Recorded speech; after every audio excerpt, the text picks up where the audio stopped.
Thank you very much for joining in and welcome to this episode of the EY GCC Exchange. And in this one, we're going to delve deeper into the world of real estate. Real estate is such an important building block for every single GCC.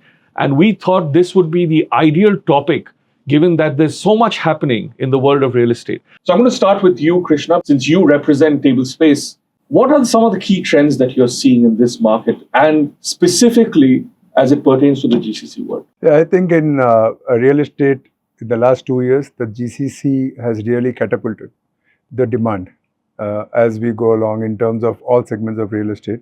There's a lot of focus on coming to India, setting up the business in India, and the quality of talent, the quality of infrastructure, and the quality of advisory that you get in this country is sort of gone up 10 times. So the GCC focus is very, very sharp as we see coming into this part of the world. And do you see this continuing to grow? I mean, it's been like this for the last 2-3 years, but if I just look probably forward for the next couple of years, what's the trajectory like? Absolutely growing in the same pace as far as I see it. Not only are the current clients whom we talk to, we also have our global partners whom we talk to time and again, the global real estate leaders who give us a sense of trend and what's happening in the US, what's happening in the West. Right. Very clearly, the focus is how is India adopting, how is India absorbing this, and there seems to be a lot of positivity in the type of deliverables that are able to happen from this country. It's all shifted towards quality. It's shifted towards more of research, AI, analytics, and that's the new trend, right? That's what the new demand is. So very, very clearly, it's here to stay for some time, no doubt about it. And maybe you, Parul and Thripti, anything that you see your clients asking for that's, is it going the highly customized way? They want to build their second, third headquarters outside where their jurisdiction is. What do you see there, Parul? So, Arindam, take off what Krishna just said. I think there's a huge proliferation of the GCCs. I think from what used to be, India used to be looked at as a cost arbitrage center really has now shifted. I think GCCs are now looking at India as innovation centers, R&D centers. And I think a very, very interesting trend is that they're looking seriously at India for a leadership. Right. So I think that's a big shift. It's Right. not only the cheap labor that was being spoken about earlier. Right. Now they're looking at India to develop future leaders as well. Right. And I think the demand is shifting from absolutely, as you said, from, if this is an extension of the headquarters or even some headquarters are moving now to India. So the trend is more to keep in touch with what's happening across the world and really customizing to, their needs. So highly customized Yep. real estate. 100%. And it's the same thing that you see. So Thripti, now you represent JLL, right?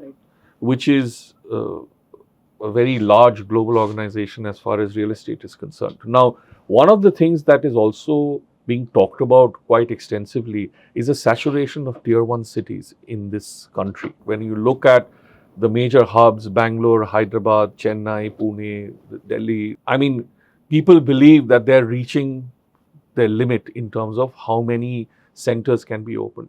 Do you see a push today for tier 2 cities?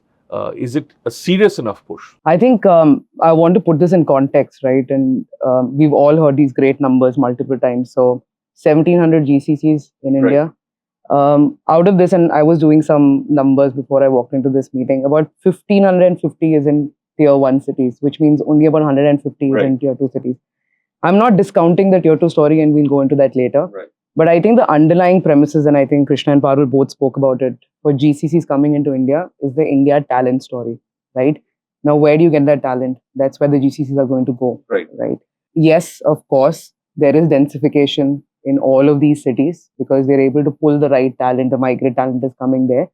But if you also see how these cities have evolved in the last couple of years, the core markets where you used to see all of the office leasing happening has kind of spread out.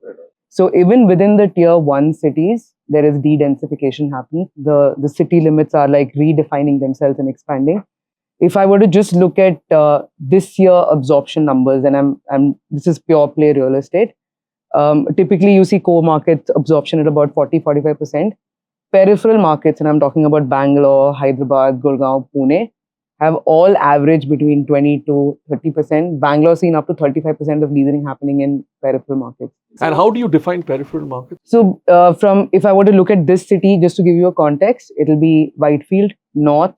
So all of the emerging quadrants, and of course, this is also happening because there has been a very focused approach towards building infrastructure. I spoke about migrant talent, right? Your talent is going to migrate to where there is good infrastructure, where there's affordable housing, and all of that is actually easily available in the peripheral markets. Now, if I just stay on this point, you know, we worked with the Karnataka government very recently for the GCC policy. In that policy, there are various items that have been considered very seriously as far as influencing decisions and to a large degree encouraging people to move to tier 2 locations. But when we talk about that in all seriousness, there is still a little bit of skepticism. A, because maybe the infrastructure is not there. You spoke about talent. What's your thought on that, Krishna, on tier 2? See, the push is very, very clearly there. The push is to create more and more centers all across. But right now, if we talk about the present is where the infrastructure is. There has to be stable telecom infrastructure. There has to be stable road infrastructure. The buildings have to be grade A. All the GCCs coming into India are signed up for sustainability globally. Right. They want certified buildings. They want sustainable buildings. They want sustainable practices to be followed across the board. So what the tier 1 cities are the ones that's offering it right. Interesting. You brought up a very interesting point around sustainability. Are you both seeing the same as well? Push for highly sustainable infrastructure. Is that what you're seeing in the GCC world? 100%. I think sustainability, flight to quality is a must-have. It's evolved from a good to have now. I think it all goes back to, you know, if you look at the Fortune 500,000 companies today, all have sustainability goals with well-defined time limits. The real estate contributes heavily into carbon footprint of a company. And if you look at, you know, all of these companies have millions of square foot in India, right? So every occupier that we represent is asking for sustainability in all of their real estate. And I think it's going to become a very, very compelling ask moving forward. And I think you brought about a hot topic for us, which is flight to quality. And I think we were talking about, you know, people being back at office. I think one of the big sustaining factors to bring talent back is making sure that we have enough infrastructure to bring people back to work. So back to work is another interesting point, and I'll tell you why. During COVID times, if you remember, I mean, there was a lot of disruption as far as the operating models are concerned. People started to work from home, and because they didn't have a choice, and companies, when they came back post-COVID, sort of made that or thought that was going to be the norm. But now, maybe 3-4 years down the lane, when we look at operating models, they're going a little bit back to the more physical approach, right? Is that a trend that you're seeing on real estate? Because during COVID times, we heard a lot of reports of disruption to the real estate industry because even GCCs were giving up a lot of space that they had. But what are you seeing today? Do you see a strong push amongst GCCs in general asking people to come back to work more and more? You know, I'll take that. Hybrid is here to stay. And I think we're seeing that more and more. Now, depending on the kind of GCC that there is, again, if it is an innovation center, if it's an R&D center, there is no option but to come to work. And there is now a definite play on how much fixed real estate that they require for their teams, and then how much do they require, which is more, you know, hybrid. But my question actually, and maybe Krishna, Thripti, you can jump in on this, was more around, do you see an upward trend in terms of real estate buying? Absolutely. So you see an upward trend, which basically says that, look, companies do require more and more space right now. Nobody's cutting down on physical infrastructure. So if I can take that, Krishna, I'll put it in absolute numbers, right? 2024, India level, we beat the absorption, which is a real estate take-up that we saw in 2019. We did a record high of 77 million square feet across India in 2019. And I think this is a even more compelling conversation to have when you're talking about GCCs, right? We're talking about global capability centers setting up here, and they want to replicate what they have in their home country, right? So they're not cutting corners. They're not putting their employees into cubby holes and small workstations. I think, yes, quality of space is important, right? How are you utilizing space is important, but I don't think we are going There's any company that's talking about, hey, we need to optimize our footprint so Right. that because our employees are not coming back. So I have a contrarian viewpoint on this. I don't think we're going back. I don't think we're saying we need lesser real estate. How you use that real estate, we are having more conversations on head count versus seat count. So we may not allocate one seat per person, but they're kind of building out more collaborative spaces, more like, spaces where people can come together, ideate together, things like that. Tell me about smart innovations happening in this industry. What are some of those one or two things that you believe is going to be game changing in the next 2, 3, 4 years? Because you look, we talk a lot about AI on the digital side, we talk about data, but when it comes to real estate, there must be something happening there also, which is game changing according to all of you, which at least our viewers can take advantage of, especially the folks that work in the GCC industry. I think one of the main things that's happened is the offices are being designed as per the employee needs, not as per a generic cut paste or a cookie cutter model. It's no more a standard so many seats, so many meeting rooms. It's about a workshop being happening now. The type of industry defines the type of space. The service industry is different from a manufacturing, which is different from a consulting and an IT company. And also the space that the teams are requiring is now being dynamic.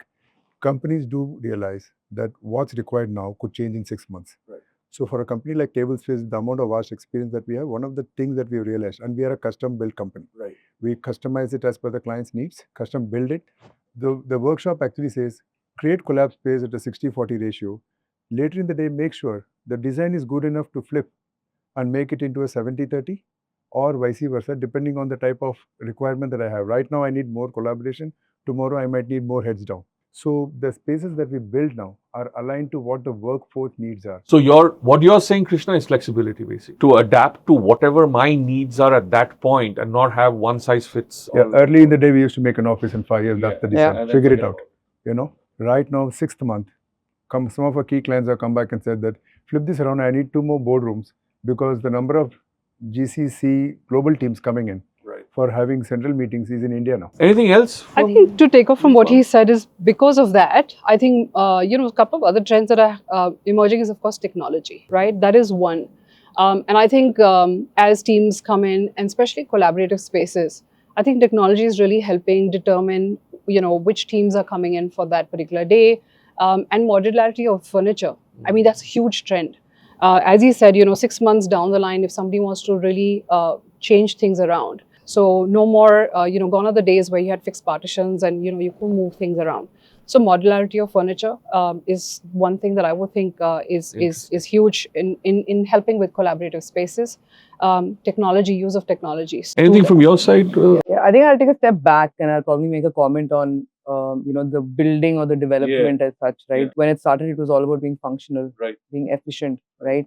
And then where we currently are, kind of, it's all about the experience. It's very experiential. How can I differentiate? How can I pull the right talent by being in the right building or the right development? So it's all about amenities. It's about, how do you feel? And there's also a big employee well-being play there, right? When I walk into my campus, do I feel like I'm coming into an oasis of sorts, right?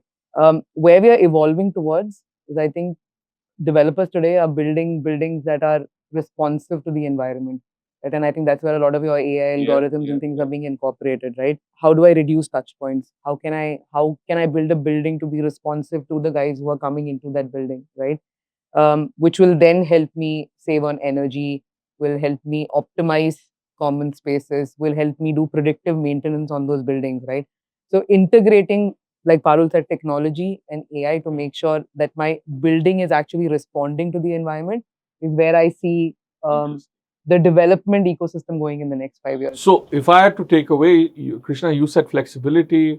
Parul, you talked about modularity. And right? technology. And technology, and you're talking about responsiveness. Yes. So effectively, I mean, I don't think a lot of people realize this, but employee experience actually starts from where you work, right? And you are, an integral part of that building block, because the moment you make workspaces that are more welcoming, more responsive in nature, the better your employee experience is going to be. If I may add to that, developers are really thinking very seriously about the flight to quality and really giving employees an opportunity to expand their horizon and really do a lot of other things rather than just focused on work.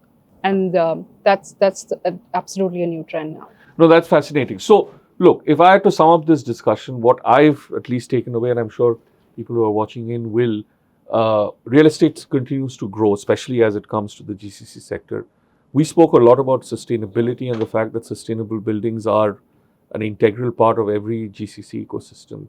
We touched a little bit about tier 2 cities. You still believe that it's happening, but it's probably not happening at a rapid pace that everyone thinks. There's still a lot of peripheral work that's happening in terms of developing real estate around metro cities and the tier 1 cities and so on and so forth. And this concept of building employee experience into real estate is going to be a key aspect of every single build out that happens now and into the future, probably for the next 3, 4, 5 years.